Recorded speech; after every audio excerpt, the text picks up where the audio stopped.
Good morning and welcome to Coffee Ann, the longest running panel discussion show in American radio. To make a comment or ask a question of the panel, call 401-766-1240 or email coffee@woonsocket.radio.com. And now, let's join the Coffee Ann panel.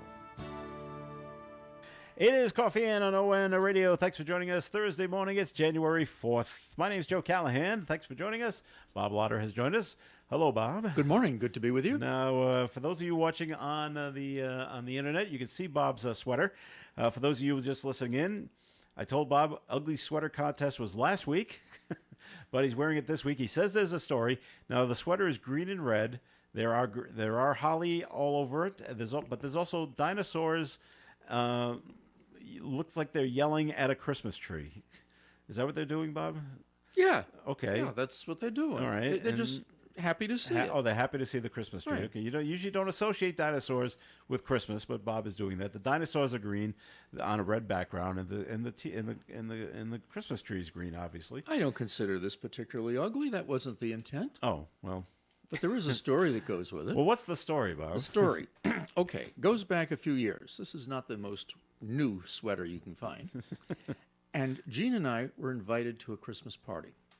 It was being held down in Providence on the east side in this very elegant home where they had a string quartet playing in the gallery over the living room. And they had their own chef and stuff like that. And the invitation said festive wear. All right. So I wore this sweater. All right. Jean had a similar type sweater. Were you out of place? The most festive other guy there is wearing a blazer, gray pants, and a bow tie. Is it red and green? No. Everybody else is wearing long dresses, strings of pearls, formal wear. We never got invited back to that party again. Wow, no, what a surprise. I mean, geez, I thought we blended in, but not exactly.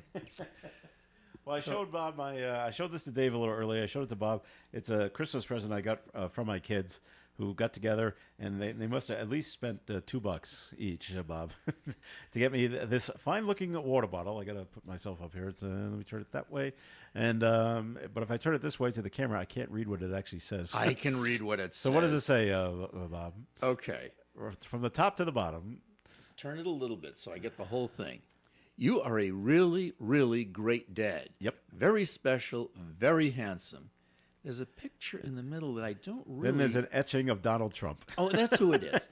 And then underneath it says that all others, losers. Oh, other dads. All other dads, losers. Total disasters. Everyone agrees, believe me. So it's basically my Donald Trump water So bottle. cool. That is so cool, man. And I tried selling it to Bob, but I said $100 and it's all yours. And he said, no, I insist on $500. I wouldn't want to take away from you something that your kids think you're going to treasure. That's right. I will treasure it. Fits Especially nicely in the car. institution you'll be living in. Which institution is that?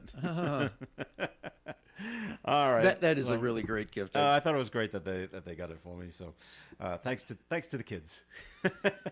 All right. Before we get to things going on locally, Bob, I saw excuse me, maybe you saw it as well. You see these videos pop up on TV every now and again. But this happened in Vegas, and a judge was sentencing a person to, I think, 15 years for whatever he had done. Right. It doesn't matter what he's done. And the clip I saw was only like 9 seconds. It's really quick. And as soon as he found out what his sentence was, he leaped over the desk in front of him and then leaped over the bench and tackled the judge. Judge was a woman, by the way, and knocked down the flags behind them and things like that. Now, it happened so fast, that's why he was able to get over and tackle the judge. But then the court officers come in, and they get him, and now he's up on a slew of other charges, which is going to give him more jail time. Yeah. And one of the bail officers, I think it was bail officers, got a gash on his forehead. It required stitches. So it was quite a tussle. So...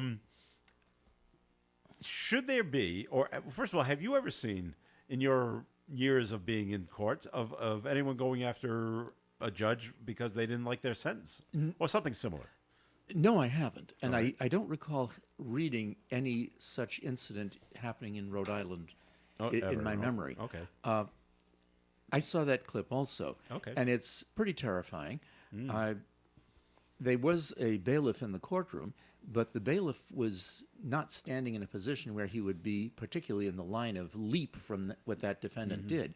And that defendant appeared to be extraordinarily agile and pretty athletic and able to do that. The athleticism is amazing. Yes.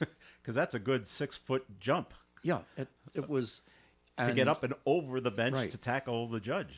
I would imagine that individual has earned himself a significant extension on all kinds of charges that are going to come against him. Assault and battery, a number of them. There was another So- like attacking Oh, yeah. There's, like a federal officer. That was another one. Something to do with if you attack a judge, it's a whole nother probably crime. is. I don't think it was a federal court. I think it was Okay. a state court. Yeah. But it was pretty extraordinary. And, I was also glad to see the reaction that other people in the courtroom had.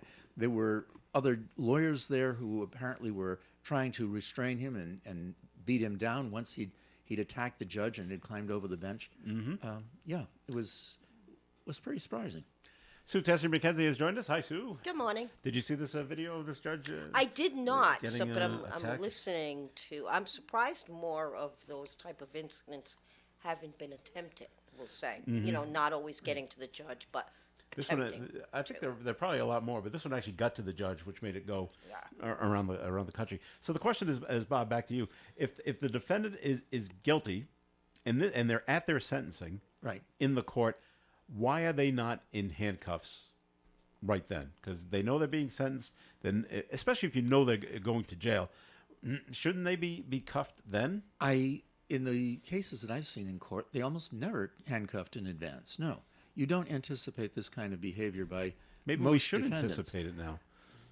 Well, I'm not sure, All right. but they certainly would not be at the trial phase. They are never, unless they've acted out during the trial itself. They're never restrained in that manner, and they usually are wearing clothing that does not identify them as having been in prison. They wouldn't be wearing the usual jumpsuits and things like that. If I recall correctly, years ago, the Office of the Public Defender used to have a collection of suits and clothing that they could offer to their clients. So when they appeared in court, especially before a jury, they'd be dressed in a manner that appeared to be respectable. Suits and ties and things like that, so that they didn't cast an aura of discredit on their client. Okay. Well, I believe the court, the judge, she received some bruising as Yeah, well. I would imagine because she of was the hurt badly. Attack. Well, not life-threatening, but Right. I think court was canceled for the rest of the day. She had to go to the hospital, kind of thing. So, Talk about it's people pretty wearing remarkable. nice clothing, though. Yes. Sue always comes in with about that great sweater, stuff. Bob? This is Hey, fantastic. How about I've that been sweater? dying to ask Bob about this sweater. Well, I just just told told the the story story, about the yeah. sweater. You'll, I'm sure you did. yeah. Hey, It's a I beauty, think- isn't it? I think this is a very nice sweater. Yes, 2 weeks ago. that's right. That's what I said. Some of us- Ugly sweater contest was last week. Some of us are a little slow on the uptake. And besides, it's still the 12 days of Christmas. That doesn't end until tomorrow. That's true. You're right about that. Did you take my advice, by the way, in getting your wife the Christmas present that I told you to get her? That's a no. No, I was just going I'm to say silent the as same. no. I'm desperately trying to recall what you told me to get her. But I told you Once to get again, a no. I know. I told her to get a specific CD. I couldn't find it. That I find looked it? for. No, Wow. I went to Walmart. I looked for the Jimmy Buffett CD. I couldn't find it. But Wow. I did get a alternative gift. Okay. What So- CD was it? what's called Equal Strains on All Parts. I'm just going to help you how to find things. Thank you. But this was like 3 days before Christmas. He couldn't have ordered it online. It never would have arrived on time. I thought for sure like a Walmart or I went to Walmart. I looked or there. a I Best did not Buy see it. might have had it. But when I was there, and my daughter took me because she said, "Hey, Dad, I'll help you help." out at the last minute." And we did find something that, well, it wasn't as great as the piano that the guy was getting his girlfriend, but it covered the bases. All right. We bought her a television. Isn't that nice? All right. Other things going on. Snow is coming. Yes. If you haven't heard yet, the snow is coming. We had a little this morning, with some snow flurries, but this is not the real snow is coming Saturday Right. night into Sunday. The maps I saw yesterday coincide with what we got from the National Weather Service today. We are in the 6+ range, Oh, great. right from northern Rhode Island, right up through central Mass, right up into Vermont and New Hampshire. We're all in that big swath of 6+ inches. Our National Weather Service says we're in the 4 to 8 range. So it's everything. Everybody is agreeing that this is what we're getting. Now, the good news is What good news. it's starting late Saturday night. Okay. Like you can get things done on Saturday Right. to prepare, and it'll be crowded at the stores. This is a Right. full milk and bread alert, and so it's going to be busy. So take that into consideration. But it's not the real snow's not starting till after 9 o'clock, and so then you have all day Sunday to shovel. Why does he look so happy when he says I am that? not happy about that. I'm gonna be out there shoveling, but I will say this: I'm kind of looking forward to it because it's going to make for a relaxing day. Shoveling Shoveling is a snow's not- it's not relaxing day? relaxing. Well, no, being home. Not all right. So, if the sun's out, so am I. All right. Okay. So now I won't be. I'm going to undecorate my Christmas tree because we leave for North Carolina the weekend after. So I have to get things done. So I'm okay with it. I just am. Plus, it's good exercise. It is. I'll It give you is. my address, and if it's shoveling, you want to do some If I more. need you, more? Yeah, you can come on over. I I just, saw someone post a joke on Facebook. I thought it was great. They were giving snow removal lessons. snow shoveling classes. He called it. Just come on over to my house we'll teach on you how to do it. Sunday morning, and you can have all the practice you want. Yep. Great idea. It is a great idea. So I But don't- we have a snow blower, but I don't know how to work it. yeah, So I'm gonna go to my neighbor's house and say, "Can you come over turn it on. and help me start the snow blower?" Yeah. Well, I don't know if you guys do this. I tend not to shovel my entire driveway. I just think my entire driveway is just too long, and it's a two car. I said, well, we only need to shovel half the driveway. I don't need to go all the way to the garage. So go about halfway and just stop, Yeah. and you shovel the part with the cars all the way to the street. You leave the cars outside the garage. Yeah, I don't have a basement, so all storage is in the garage, so nothing goes in the garage. Oh, okay. No cars All right. go in the garage. So Okay. And then I just make a path to the garage if I need it. Sounds good. That way I only shovel half the driveway. Good. Smart, huh? One is- But then I also have to shovel out my fire hydrant, and I got to shovel out my my mailbox, and then up a little ways there is a drainage grate, and I need to shovel that out too. You mentioned a good point, fire hydrant. So Huge, the yeah. person responsible, because I know the fire department goes out and does that. They will. But they would like You to do it yourself. support from, like, so if the fire hydrant is in front of your home, It's yours. you You own it. take, okay. That's what I don't have one in front of my house. Mine is on But- my property. Yeah, And, right. So I do a path from the street, and then you do a little thing Circle around it it, Yeah. yeah. in case the firemen need it and need to put the hose around the fire hydrant. Because I've always said the last thing I want to hear is, "Gee, we could have put the fire out if we didn't have Because- to stop and shovel to get to the fire hydrant." Yeah, right. I have a fire hydrant in front of the house, and same thing. Yeah. But with old age comes wisdom. And the wisdom is That's why I only do half a driveway. I hire a guy who has a plow that comes and does the driveway. that's Yeah. my next door neighbor used to have a plow, and he would do my driveway for free. And then he moved to South Carolina, and that went away. I'm like, oh, guys, this is so great. This just took at least 2 hours off shoveling, Right. With one swipe of the plow. This is great, but I don't have that luxury anymore. You're going to North Carolina. What's a vacation? No, I wish. Ron's going to the Apex Brain Center. Oh, okay. Sorry. All right, so I'm glad he got in. So, yeah, I'm hoping that all goes well. Good. All right. We got to take a break here on the Coffee and program. More coming up. We got a note to get to as well, and we can get to yours. Give us a call, 766-1240. Happy New Year from John Chan of the House of Chans at 267 Main Street in Woonsocket. 46 years of egg rolls and jazz and blues. Hey, coming up this weekend, Friday the 5th, Michelle Wilson's Birthday Bash at 8 p.m.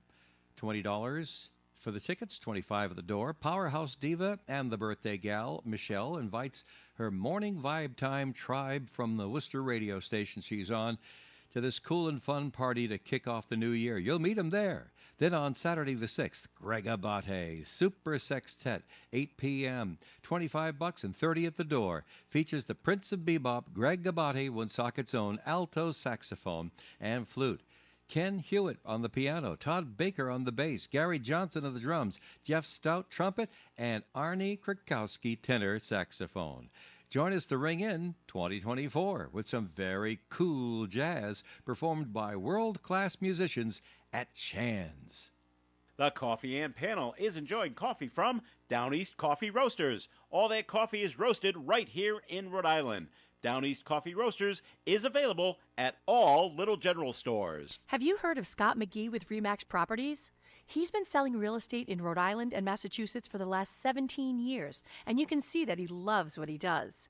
Scott, as well as his team, take pride in what they call the fair and honest team. No gimmicks. And no, they're not buying your house if it doesn't sell, etc. Just fair and honest real estate. Scott personally works with tons of sellers and buyers and specializes in residential properties as well as commercial, and he's always very fair and offers super competitive rates. Remember, this is probably the biggest move in dollars that you will ever spend or receive. You want to go with a trusted and experienced agent. Scott is fair, honest, and modest, always puts the clients first, and he also dealt with literally almost any situation. You really need to look at your real estate needs as a business. You want to pay and get the right money now so that you're not paying for it later. Trust me. So why not give Scott McGee a call at 401-639-2906. That's 401-639-2906. Thanks. It's Coffee In on ON Radio. Joe Callahan here with Bob Lauder, Sue Tessier McKenzie. And this portion of Coffee In is brought to you by the Blackstone Valley Call and Time. So, Sue, what would you like to say about the newspaper? Anything? What I'd like to say is I can't wait to get back into the building. That building. Yeah, it's been difficult, but they are working on it. As I pointed out last week, they start from the, I guess, top to bottom, back to front, Yeah. which means we're last because we are the front. Front and on the bottom floor. Yeah, but if anybody needs anything, give me a call on myself, 401-487-4136. I also just want to point out with the new year comes new advertising opportunities. We've got a lot of specials coming up. Home improvement, health and wellness. So we have a lot. We don't only do print, we offer digital services as well. So you can call my cell phone at 401-487-4136. All right, Sue, thank you very much. And note that was called in, 766-1240. Just talking about the illegal migrants once again. The same person seems to write in about migrants. They're against them, by the way. He wants to know what gives them the sense and right of coming into the U.S. The only thing I think of is a better life. From wherever they're coming from, Mexico, Venezuela, Guatemala, they're told if we can get to the United States, things will be better for you. I would imagine that's accurate. That's yes. the only reason. Why else would you go? Why else would you make this long trek, this long walking trek, to get here if you don't think life is going to be better? True. It's the only thing I can think of. The only reason is to escape to an asylum or political asylum. They're not educated and are blind and do not comprehend the consequences that the U.S. must endure by receiving them. This must end. They must be deported, or else we will have an ongoing of millions on our hands that will puncture the U.S. budget. I don't know. I don't know how to respond, and I don't know how to fix it. So, You don't want me talking about this with me. I know you'll be completely on the other side. So it's a situation, and I brought it up yesterday because I keep seeing different videos that there's people say, well, where are we going to put them? And we don't have any housing and room. But I'm seeing across the nation abandoned neighborhood. There's mill buildings, neighborhood. Yeah. Now, they need some work because they've been abandoned for a little while, but the buildings are right there. They're there, but what about the people that are here? Well, that's that true are too. struggling. That Can't I they be have used for both? no problem helping other countries, we'll say, but we need to start here. We need to start here. There are people that are homeless. that are living in shelters. That, we've had this conversation a few weeks ago, and I got a little bit, whatever. But there are people here, and many people are a paycheck away from homelessness. Let's start in our own country, our own people, and then take the step outward. That I don't know. Again, it's a tough call because, I just feel we need to start with our own country, for God's sake. I brought this up yesterday, I believe, and I remember this goes back to the 80s. My family driving down to Newport, we were going for Easter dinner at the naval base at the officers' club. We were going, and we were bypassing housing that was on the base that was completely empty. Yeah. They're like, it's like, well, what's it? Well, it was used when it was. Well, what's it being used for now? Nothing. Well, let's do something Well, with why it. can't it be? Why now can't it be used for Well, homelessness I think and that things like that? I think you have different jurisdictions over things. The naval base housing is owned by the federal government, and they would be the ones who would be determining what they would use the property for. They may have considered that if they needed to expand the naval base, if they had a call up of troops that they had to place in there, and that's probably BOQ housing, that they'd have it available for them. But I think that the governments in both the state level and the federal level both have some serious things facing them. They do have a tremendous amount of people coming in from the immigration across the border. And they have a lot of people in this country who are, as Sue said, living paycheck to paycheck. But how exactly do we respond to any of that? Do we go out and build more housing? They're doing that in Woonsocket with Millrace, but that's not going to be an answer entirely. Or do they somehow try and improve the economy so that people will have jobs that they can work at? Now, there's nationwide that there's unemployment in the country, and there's people, there are jobs waiting for people to fill them in. How do we get the people into those jobs? They have to have an actual plan, ground roots. This is what we're going to do. We're going to move people who are willing to these particular places. We will get them jobs in these particular industries or factories or services. Hands-on, not just pie-in-the-sky euphemisms about how they're going to do it. But I think it's a very difficult process. Yeah. And as It for is, absolutely. as for immigrants coming into the country and feeling entitled, most of us have families that, if we go back in our family tree, came here as immigrants and came because they thought it was going to be an improvement on where they were living back in their homeland. I don't suppose that when my grandparents came over here, my father's parents came over from Britain in about 1904, that they were particularly thinking, I wonder what the impact is going to be on, Teddy Roosevelt's administration if we move to the U.S. That wasn't Probably their not, goal. yeah. They were fortunate. My grandfather had a job ahead of time. He came for a particular, his boss in Britain had established a factory in Connecticut, and he wanted my grandfather to come over and run the factory. But still, he was coming for a better employment. Yeah. But it was also done legally. Yes. Well, they did have some immigration rules at the time, but I don't think they were anywhere near as severe as they are right now. Right, but And- that's because they just keep coming and coming. We all know immigrants came from way back. My family as well as yours. Similar situations, similar stories. But again, it was done legally, and it's just back then, locally, it wasn't like it is now. So there are numerous differences with all the housing. Everybody's talking about affordable housing. Well, absolutely, we need affordable housing. How are you going to get affordable housing when we have no rent? There's a word for it, and I can't think of the word is. Like Stabilization. rent control. Right, yeah. Okay. There's no rent control. So if somebody purchases a duplex, not a duplex, a 3-story, a tenement house, and their mortgage is sky high, so you're saying, we need to stabilize other avenues in order for other things to work.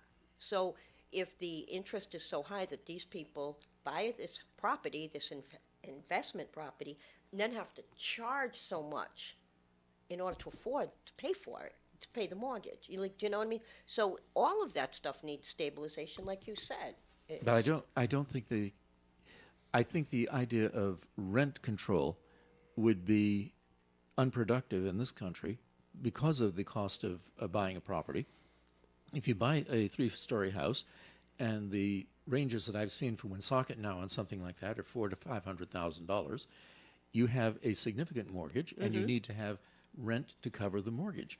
If the government were to say you can only charge X amount of dollars for rent, like they did back in New York in the World War II, and there's still some apartments in New York which are under the rent control laws from the 1940s, I think you would limit people's ability to purchase property. No, I think and rent that- control needs to be done more of a scale basis, not a one-shot, one and done. It can't be. That would be impossible. Like you're pointing out, that would be impossible. It would need to be more of a scale, with But with regard. if you do that, are you then imposing upon an individual, you're limiting their freedom in handling their own assets, and you're saying we as the government are going to come in and absolutely control how much you can earn on this investment? I would think that even though I'm often perceived as being as far left as one can be, I could not see that as a... We're talking to a guy wearing a dinosaur Christmas sweater here. Sorry, I had to go back to that. I Whoa. just think, my is so mom, cool. my mom lived in a place. It was a 2-story, and their rent. And this is going back a few years, so don't say 20 years ago. And at that time, their rent, we'll just say, I'm just going to use round numbers, was $1,500. A new person bought the house and jacked it up to $1,100. What did that do to my mom? Probably made her very strapped for funds. Right. Beyond strapped. They couldn't afford it. But at the same time, if the government had said to the buyer goes into the property and says, I'm making an investment.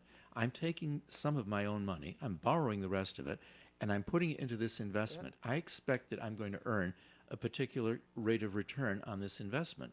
If the government is to come in and say, nope, you can't earn what you want to on the investment, we're going to limit you to what you can get. Yeah, I think there's a way. I think that is There's a gotta be real... I see what you're saying. Nobody wants the government to tell them what to do. I 100% agree. But there has Even to I be don't in this case. something. Yeah, right. I know in this country nobody wants to hear anything from anybody. But no, what everybody's talking about affordable housing. How are you ever going to get it? People aren't going to investors will not invest in affordable housing if, like you say, they're looking for a return on their investment. So it's just a spinning cycle, and Well, it's an unfortunate spinning cycle. I think part of it could be addressed by communities. I mentioned before that in Woonsocket, the Woonsocket Housing Authority constructed the Borden Boulevard, Yep. Borden Heights, back Yep, at you the said at the end of World War II. They constructed the high-rises in the 60s, but they haven't done anything that I know of since then in the form of construction for new homes. And I don't know why a lot of public housing authorities, I'm not criticizing Woonsocket particularly, haven't gone into all- more of the affordable housing type schemes. But I'm not an Especially with the authority. empty I buildings. don't know what is holding them back, what the funding would be for them to be able to do that. But I think that's where you have to have governments more involved. I agree. All right, we had one more note called in, and we're going to read it now, and then we'll have to take a break. It says, the policy at the southern border must change. Hasn't anyone realized that who we are inviting here? Can you say drug cartels? Well, the problem is, they're not just walking up to the borders where the guards are and say, can we come in? And they say, oh, yeah, sure. They're sneaking in Well, under I'm cover not- of darkness and things I'm like not sure that so. drug cartels are actually proliferating within the United States. They Yeah. may be the ones who are assisting the migrants to come to the border and collecting large sums of money and ransom for it. But I'm not aware that drug cartels are proliferating here within the borders. I know we have a drug problem, and I think that there has to be more work on trying to resolve the drug problem. All right. We're going to take a break, and Sue, it's time for a second message from the Blackstone Valley Call and Times. Well, that's putting me on the spot. I know. Anyway, Just say what you said before. Between past editions, I get emails too. I just want to put that out there because I've been getting an email from a local school that has been in the paper frequently. They want a copy of it. So I can always do a PDF copy of things. So you can also send me an email, S. Mackenzie, and that's MacKenzie at woonsocketcall.com. You can call my cell phone, 401-487-4136. Any way that I can help, whether it's through myself helping you or deferring you to whoever can. Deterring you. I know detail. So yeah, give me a call on my cell, 401-487-4136. All right, Sue, more of the Coffee and program coming your way. Stay tuned. You know, when you're paying the right price for protection, you just know it. It's that warm, fuzzy, totally secure feeling, knowing that you're not only getting great coverage, but you're also not paying too much for it. And when it comes to your insurance, there's no one better at getting the right price for your protection than Allstate agents Kara and Celeste Benjamin, because they know when it comes to your bank account, every penny counts towards something bigger, something better. Like a nicer car, that home update you've been dreaming of, or a phone that's fresh out of the box. Those little or big things that we work so hard for. And Kara and Celeste Benjamin want to help you work a little less by getting you the coverage you need and the savings you deserve when you switch to Allstate. Contact Kara and Celeste Benjamin at the Benjamin Agency. One agency, two locations in North Smithfield and Bellingham. 765-5000 for a free quote today. Allstate, you're in good hands. And you're in good hands with Kara and Celeste Benjamin at the Benjamin Agency. Savings vary based on the average annual savings reported by new auto customers surveyed in 2019 who switched to Allstate.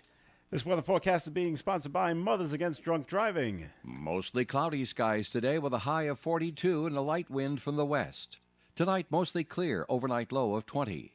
Friday's weather sunny with a high of 34. Saturday, mostly cloudy and 36. Saturday night, 4 to 8 inches is now being discussed by the Weather Service as a 100% chance of snow is coming in on Saturday night, mainly after 9 p.m. Snow could be heavy at times, overnight low of 29. Sunday, snow, 90% chance, mainly before 3 p.m., breezy, with a north wind of 17 to 20 miles per hour. Monday, sunshine and 37. Tuesday, mostly cloudy, high of 40, a chance of rain on Tuesday. Tuesday night, rain mixed with snow, 100% chance, and winds kicking up to gale force. Overnight low Tuesday night of 33. Wednesday, rain, high of 51 and 45-mile-an-hour winds. Currently outside the Navigate Credit Union broadcast studio on the corner of Park Avenue and Kennedy Street with cloudy skies, we have 36 degrees. For victims of drunk and drug driving, your grief is unique, but you are not alone. You always have a place at MAD. Call the 24-hour victim helpline at 877-MAD-HELP or visit mad.org. Krakow Deli Bakery and Smokehouse offers authentic homemade Polish food to make your next meal real special. Try our many varieties of hot and fresh pierogi with onions and dirty sour cream, or pick up golubki, kielbasa, babkas, or some fresh rye bread. We also offer a large selection of specialty and imported goods. We're open Tuesdays, Thursdays, and Fridays from 9 to 6, Wednesdays 9 to 5, and Saturdays 8 to 5. Follow us on Facebook to learn about our weekly specials. Located at 855 Social Street in Woonsocket, Krakow Deli Bakery and Smokehouse has all the authentic Polish foods you love. Casey Kasem has unlocked the American Top 40 Vaults and is replaying original shows from the 80s. This week, Casey brings us a special, part 2 of the Top 100 Songs of 1983. We'll hear big hits by Michael Jackson, The Police, Bonnie Tyler, Culture Club, Donna Summer, and many more. They're all right here on part 2 of the Top 100 Songs of 1983 on American Top 40, the 80s. It's Coffee and on ON Radio. Thanks for joining us. This is Joe Callahan here with Bob Lauder, Sue Tesser McKenzie, and we're being joined from the Woonsocket Fire Department, Lieutenant John Polachek. Say it right? You did. Ah, excellent. We're going to get to Lieutenant in just a minute, but Bob, it's time for a first message from your law office, please. Now, how about that sweater, John? This is a great sweater. It's still seasonal. It doesn't get enough use. That's I'm right. glad You to don't wear you, this you until don't, Easter. You don't wear it enough. All right, go ahead, Bob. Thank you. Thank you. Good morning. This is Attorney Bob Lauder. In the past, you've heard me talk of the importance of estate planning. That is, creating, with the guidance of an attorney, a lawful plan for the distribution of one's assets following one's death. This morning, I'd like to talk with you about two old and yet amusing cases, both of which involved well-crafted documents, but which documents failed to satisfy the inquiries of beneficiaries, and both of which resulted in appeals to the state Supreme Court. The first case is entitled Industrial Trust Company versus Alves, and it was decided 100 years ago in 1924. The testator, that is the individual who was signing the will, was the incredibly wealthy Samuel P. Colt. He was an attorney at law, and he'd also served as Attorney General for the state of Rhode Island. His will contained the bequest of $1,000 to each servant in my employ at the time of my decease who has been so employed for at least 6 months. The issue before the court was determining what he meant by servant, and did it include the numerous individuals who worked for him on his farm in their capacity as farm foremen, teamsters, laborers, assistants in the cattle barn, cooks and housekeepers in the employee's boarding house, fireman and mechanic in charge of maintaining the boiler and the machinery on the farm, and the milkmen and assistants in his dairy. Or, in the alternative, were those individuals merely employees who would not be entitled to a bequest under the terms of the will? The Rhode Island Supreme Court, noting the tradition of Mr. Colt's donations of turkeys to the families at Thanksgiving and Christmas, the transport of their children in a farm truck to schools, the uniforms which he provided to all of his farm workers, the buttons on which uniforms also displayed the Colt family coat of arms, concluded that Mr. Colt considered them all to be servants and not merely employees.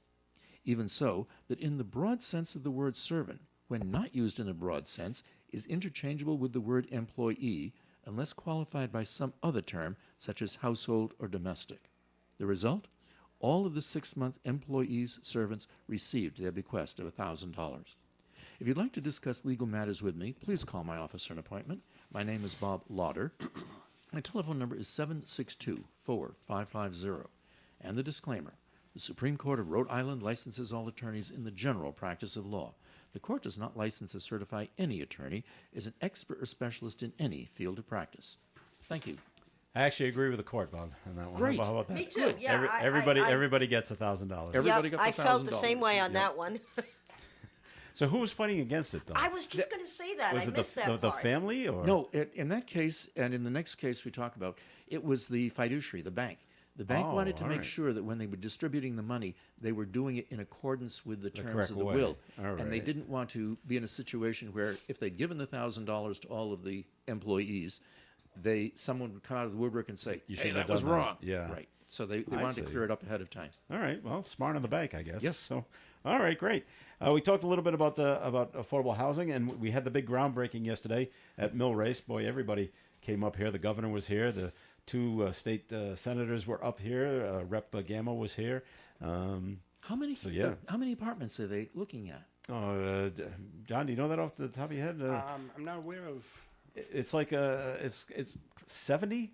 Wow. Almost. Okay, great. So there's going to be a few studio apartments, Right. And they're going to be the least expensive at $750 a month, and then a majority, I think it's 57, maybe it's 37, but I thought I read 57 one-bedroom apartments Okay. at about $1,000, and then there's going to be a few 7 or so two-bedroom apartments at $1,350. Okay. So the groundbreaking took place yesterday, and they're going to redo all those mill buildings that are right at Market Square. Wonderful. Yeah. How long do they think it'll be before they start renting? I don't know. It was the ceremonial shovel in the ground yesterday. Okay. So and then you got to have guys like John come in and do fire inspections. That's right. Do you do that as it's going along, or you wait for the whole thing to be built first? More towards the end. Yeah. We have our superintendent of fire alarms. He'll be going through all the fire alarm and and we do the life safety. So right now, I'm not sure where they're at. If the plans have even gone through the superintendent's desk yet. Can I ask you a quick question about tenement houses? How many apartments do you have in a tenement house before you have to have the hardwired alarms as opposed to just the stuff you buy at Kmart? I know the answer. It's based on year. It is based on year. It's No, also- said very that good, the very last good. time. It's also based upon, well, for 1 and 2 family houses, it's based upon year. Oh, okay. The battery operated ones knocked off in 1976 when the new hardwired code had come along. But 1 and 2 family houses before 1976, which is a lot of the houses we inspect in the city at resale, Right. and they can still have batteries, and they also have smoke detectors in the common hallways if they share a common hallway. And the 3 families have to be hardwired regardless of their age. They have Oh, to be wow. hardwired and interconnected throughout the unit. So all the bedrooms have a smoke detector. Outside of the bedrooms has a smoke and carbon monoxide detector. And then smoke detectors in all the common areas, which would be the stairway, if it's a house with a second stairway or front stairway, that one, and the basement, and they all have to be interconnected. So it's almost like you have 4 mini fire alarm systems in the building, all independent of each other. Great. Wonderful. It sounds like you're really proactive for safety. Yeah, the fire code, when they, I'm not positive, but maybe around 2013, they did a lot of changing. They enhanced the code in Rhode Island a lot, and obviously in the past 20 years, some things have been relaxed, some things have been stiffened. But yeah, we have a pretty, I don't know if you want to call it aggressive, but a well-covering fire code in Rhode Island. Good. Great. And the tenements that you spoke of also, like 4 family and more, then they have to have a local fire alarm system. And that would be the red box you see a lot of times, like Yeah. if you go into a business or an apartment house, and that would be, so that's not tied in until they get to a larger number. I think they might be over 12, I'm not sure, before it has to be tied in with the fire dispatch. Okay.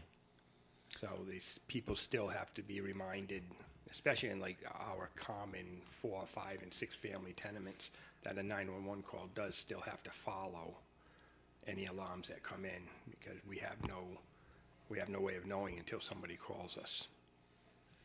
Then the larger ones with the master box, if you recall the old street boxes Yeah, we used to have. I remember those. Well, those are master boxes, and those boxes are in these buildings as well. And when the local alarm activates, it triggers that box to send a signal to the fire dispatch. Wow. Okay, great. Don't you like it when Bob shows his age and doesn't realize it? You know what you said, Bob? What? Getting a smoke detector at Kmart. I defy you to try to find a Kmart. I missed the Kmart. I didn't say Sears, so, you know. Well, that's good too. Okay. Yeah, but Sears closed after Kmart. Yeah. So Sorry. Okay. Were they merged up at some point? they I did. think they were owned by the they same did company. before Yeah. they closed. But it's funny because my husband having a brain injury the other day, he goes, "Where did I get these sneakers? Sears?" And I'm like, "No." Your son bought you them for Christmas. All right, but speaking of the smoke detectors, is it still the rule of thumb, I guess, is to change the batteries on it twice a year, or has that changed? It is. No, it hasn't. It hasn't changed at all. All right. So the rule was always daylight savings time, and, Yeah. and like I stated earlier, I missed that my last time on the show. But daylight savings time changed the batteries in your smoke detectors, and you can always repurpose them to some toy or appliance. Sure. You know, it's better if the toy runs out of juice in the battery than the smoke detector. Or a lot of times we also get called for that detector keeps chirping, like every 30 that happen to seconds you to too? a minute. Just a tad.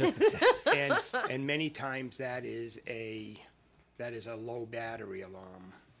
If you take your detector down and turn it around, there's a legend on there that will tell you what the cadence of the beeps are and what it means. And they're all the same. 3 long beeps is smoke, 4 quick beeps is carbon monoxide. Oh, I didn't realize that. 5 beeps is telling you that the detector is telling you that it's done. It's the end of the detector's life, and it can happen. I've had it happen in my house. I have too. Way The whole thing- younger. They all than, need to be replaced. Way younger than it should have. Yeah. But for whatever reason, So they're somewhat intelligent as far as helping the person understand what they're doing and why. But always the trouble is the one that's chirping is to find the one that's chirping first. Well, you're right. It's finding it. We Yeah. had recently, like only within the last couple years, did they become installed in the 3 tenement that I live in. And, oh my God, we go through such, so you obviously you hear it coming in the hallway, you open the door, you make sure there's no smoke, no fire, and now you know it's false alarms. So when the false alarms happen too frequently, you're like, okay, we got a problem here. So I actually had it happen boiling potatoes, Oh, yeah? a small pan of potatoes, not even Thanksgiving dinner. The alarm's going off. I'm like, what is this? So you can hush it, hush mode. It's not recommended you play with that, but that's another story. And for Thanksgiving dinner, I literally put a small fan Underneath it? below it Yeah. to just make sure Just none keep of the blowing the steam smoke. Yeah, went and the near steam. that thing because I did not need this happening again. Mm-hmm. So things have been, but there was a time frame where every single morning it was going off. 6:09 is when 3 of them started. It was just a single beep. Yep. But then I knew the next thing to come was the chirping. Activate silent or silent mode activated. Because and I had to do it every morning for like 2 months. Wow. Yeah. All right. Well, we did get a note called in 766-1240. Back to the mill race of buildings that they had the groundbreaking for yesterday. The 2 buildings on Main Street will take about 1.5 years to complete. Oh, great. So, bad. so about 2 No. weeks ago, they just started to clean them out and get rid of all the stuff that they don't need in there, and then they'll start working on breaking them up into the apartment. So, keep going. If you don't get too much snow, keep working on it, and maybe in 1.5 years they'll be ready to rent. So, Good. so that's good news there. Sure is. The problem with the chirping ones is in my house, because it's such a small house, there's 3 smoke detectors all within about 5 feet of each other. Room, hallway, Yeah, another yeah, room. yeah. And you got to have one in each room, one in the hallway. So you don't know which one's chirping. You have to go stand underneath the one in the middle and wait to hear which one's going Now, off. The chirping, for me, the chirping ones had the yellow ring. Oh, So mine that doesn't was- change colors. Yeah, I had a yellow ring. The green ring was, resetting or whatever. The red ring, you're screwed. Yeah. You get it out. That's what I had happen. I actually had to call the fire department because of it. It just wouldn't stop. Do you have the wireless interconnect kitters? I do not know. Oh, well, what is that? Say Kitty, that. kitty, Yep, kidder. that's it. But are they the wireless ones? Because there Yeah. is one wireless system. So the wireless state meaning, accepts. if I were to turn it off the ceiling, it's not attached to the Correct. to anything. That is wireless. That is what we have. We have a lot of those in the city. The state fire marshal's office has allowed that particular model to be used with the wireless the interconnect. Yeah. And we have a lot of 3-family houses that were not hardwired yet. Go with that. It was a quicker, less expensive Yeah. Right. Um, Alternative. to doing it. But as soon as you started talking about the rings, I know Yep. exactly what you were, That's what it is. what device you were talking about. All right, we're going to take a break on the Coffee and program. More coming your way. And Bob, time for your second message from your law office, please. Thank you. Good morning. This is Attorney Bob Lauder. The second case I'd like to discuss with you this morning is not nearly as old. It's only 76 years old, but it contains elements of social ostracism which are not as prevalent today, and that is the subject of children born out of wedlock. The circumstances were viewed with embarrassment in the 1800s. In the case known as Fiduciary Trust Company versus Michaud, in 1879, Mary prepared a last will and testament, instructing that her property be held in trust for the benefit of her children, and that upon the death of each child, the property remaining in trust be passed to such children's issue, with provisions that by the words children in issue, I mean those by blood and not those by adoption. One of Mary's 3 children, known as Martha, had 2 children, born out of wedlock, and one of these children was named Amy. In 1928, Amy brought litigation in the Supreme Court of New York, which in New York is not the highest level of court, seeking to establish that she was the child of Martha. She brought this litigation to seek an inheritance from her grandfather's estate. Martha was embarrassed by this litigation and entered into an agreement whereby, in return for financial considerations to be paid by Martha to Amy, Amy would withdraw the litigation and agree to never again reveal that Martha was her mother, and that Amy would relinquish any claim to be an heir at law of the estate of her mother, Martha. Martha died in 1943, and as part of the probate filings in Martha's estate, Amy was identified as an heir at law. These filings were made by Martha's attorney.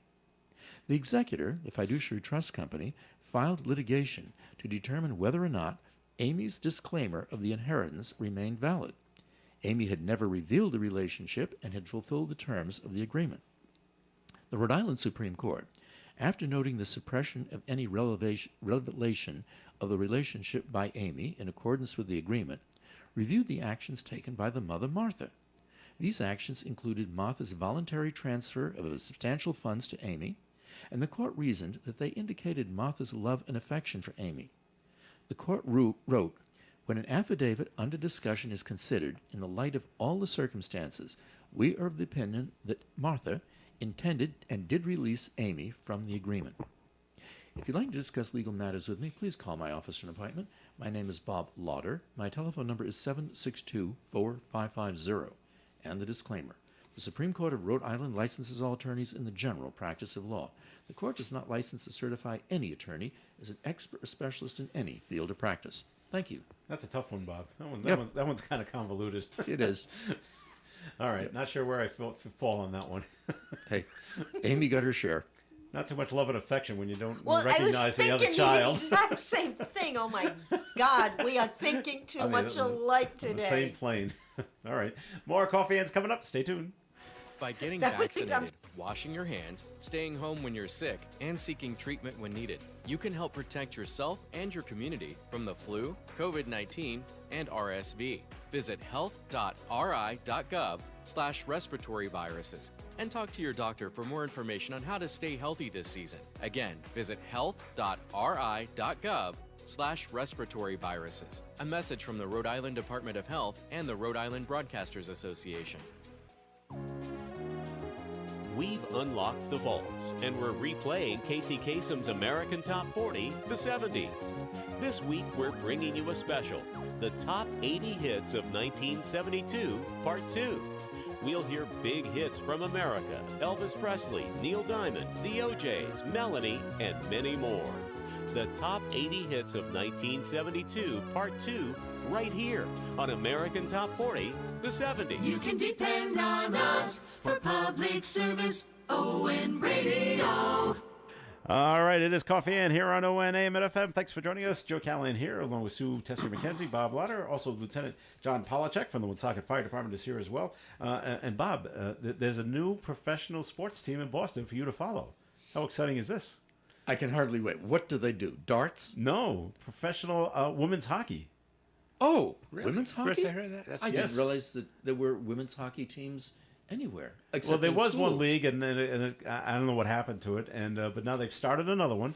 right. And it is actually called the PWHL, Professional Women's Hockey League. Great. There are 6 teams. One is in Boston, and they had their first game. What's the last night. What's the name of the Boston team? It's funny, none of them have mascots. So it was the PWHL Boston team Right. versus the PWHL Minnesota team. There are no mascots. Whoa. It's weird that they none of them have any. So there's Boston, Minnesota, New York City, Montreal, Quebec, and Ottawa. And so the first game sounds was exciting. so they played their first game last night in Lowell. I guess that's their home arena, at the Songus Arena up there. And We should have a contest to Of what? nominate a mascot for them. well, maybe they don't want to have them, or they're going to wait to see if the league's a success and go from there. So, but anyway, and they lost last night, by the way. Oh, rats. 3-2. Okay. What are you going to do? But they looked like they were up and playing hard, and because what I've noticed when women's hockey played before, they always had different rules, and then the guys. One of the bigger rules was there was no checking. I think that rule's been taken out because they were hitting pretty good last night. I thought. Wow. It's like good. I said I don't know why this rule was taken away. but they wear full cage masks. Well, I would hope So, so. so they don't get you know. hit in the face with a puck. Right? They don't want to lose any teeth. So, so follow that women's professional hockey from Boston. Wow. John, we're right in the middle of winter time, and we got our first big snowfall is coming this weekend. There's a consideration with you in the fire department with people using alternative heating measures at Correct. this time of year, right? Correct. Yeah, there are different methods that people use, whether it be pellet stoves, wood stoves, their fireplace. The other concerning thing is the older houses that still have the gas space heaters just centrally located in the apartment, and those, and just the different ones you can buy, whether it be at Job Lot or I almost said Sears. Kmart. We were talking about that earlier, so it was in my head. Home Depot, Lowe's, wherever you buy them. Two things. We always hope that they're listed, underwrite UL listed. And there are some other listing agencies in the country that as well.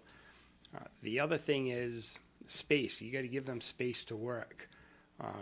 Too often we see, whether we're in an inspection or on an occasion a fire crew goes for either an alarm or a small fire or something, melted or heated up or did catch fire for being too close to these heaters. So you always wanted to give it at least 3 to 5 feet from any combustibles. A lot of times what we've seen is in the fall, we'll be doing an inspection. You find a space heater has been used as a shelf all summer. And now... And it just continues. Right. as a shelf. And if it's on, a lot of times, when you'll mention it, and they'll say, well, it's off, and the gas is off and stuff. Well, good. But the problem is the people who don't have it off, and then that thing demands, the thermostat in it demands that it comes on, and there's stuff on it, and that's where you have problems. When you talk about inspections, you're talking about when the house is being sold and you have to issue the fire certificate? Or do you have other kinds of inspections where you just knock on the door and say, hey, let me see what's going on? Well, it's not quite that easy, but we do inspections on the larger buildings.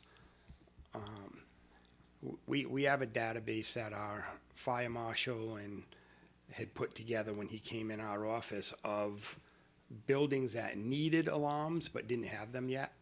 Okay. So he does it so many at a time, and he'll call the owner and talk to him, mention it, and request to do a fire safety inspection of the building, and that will tell him for sure that as to whether or not that building has the required fire alarm system, and it's a more involved inspection throughout the whole building. So that's when we would see these things, or when one of the trucks or the rescues go into an apartment for a medical call, and they notice certain things, they'll send a referral to us to look into also. Oh, that's good. Yeah, most of the time during the real estate inspections, the places we do find them then as well, but a lot of times people are in the process of moving, so anything that might have been concerned has already been packed away. So my wife's idea of calling you guys out for inspection so you'll have to clean out my half of the cellar, it's not going to work. I can still keep my junk, my good stuff. You can keep My- you can keep your junk if you want. Just My stuff I don't keep want to it- get rid of. keep John. it keep it in a safer environment. Okay. Now, I think the plug-in, the those little heaters. Electrical space Right. heaters. I have a Right. couple of those. Yeah. What I find with those is, first of all, they're great, especially in the bathroom, because I don't have heat in my bathroom. So, yeah, I put it on. What I think people need to be cautious of is dropping a towel or a tissue or whatever on it or around it.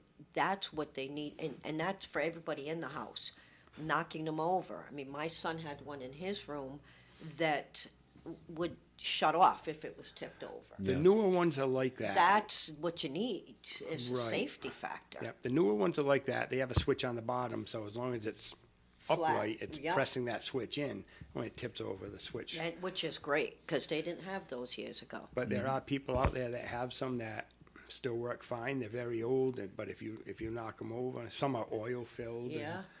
Scary. It really could be a split second.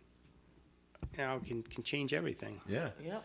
All right, we've come to the end of the program, so we thank you very much for listening in. As always, Lieutenant John Polachek from the Woonsocket Police Department, Fire Department. You're the fire marshal, so thanks for coming in.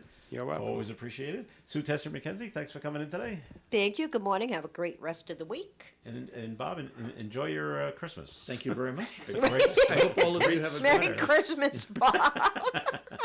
You know, he says I'm a little slow and late. You know. You're not going to court with that, are you? What's No, there's nothing wrong with it. I mean, it's not offensive or anything, but I don't know if anyone's going to take you seriously, Bob, on that. Just late on the draw. That's all we're saying.